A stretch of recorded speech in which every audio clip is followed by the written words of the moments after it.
నమస్తే, welcome to KK news. నేను Sridevi. Visakha parliament స్థానంపై మంత్రి బొత్స ప్రత్యేకంగా ఫోకస్ పెట్టారు. అక్కడ ఆయన భార్య ఝాన్సీ లక్ష్మి వైసీపీ అభ్యర్థిగా పోటీ చేస్తున్నారు. కానీ పరిస్థితి ఏమంత బాగా లేకపోవడంతో మంత్రి బొత్స స్వయంగా రంగంలోకి దిగుతున్నారు. విశాఖపట్నం నియోజకవర్గ పరిధిలో నగరంలోని 4 నియోజకవర్గాలు గాజువాక, భీమిలి, ఎస్కోట అసెంబ్లీ స్థానాలు ఉన్నాయి. అయితే ఇందులో భీమిలి నియోజకవర్గంలో గంటా శ్రీనివాసరావు టీడీపీ నుంచి పోటీ చేస్తున్నారు. ఆ నియోజకవర్గంలో వైసీపీ నుంచి చేరికలు భారీగా ఉన్నాయి.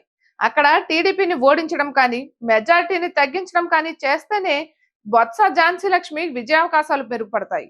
లేకుంటే ఇబ్బందికర పరిస్థితులు తప్పవని సంకేతాలు వస్తుండటంతో బొత్స సత్యనారాయణ రంగంలోకి దిగారు.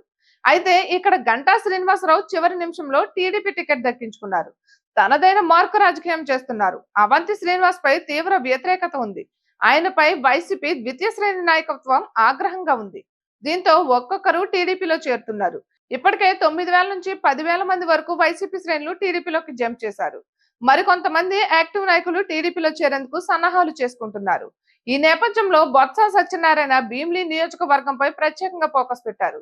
వైసీపీ నేతలు టీడీపీలో చేరకుండా ఆపేందుకు సర్వశక్తులు ఒడ్డుతున్నారు. వారి భవిష్యత్తుకు తాను భరోసా ఇస్తున్నారు. అయితే చాలా మంది నాయకులు వైసీపీలో ఉన్న మనస్ఫూర్తిగా పనిచేయడం లేదు.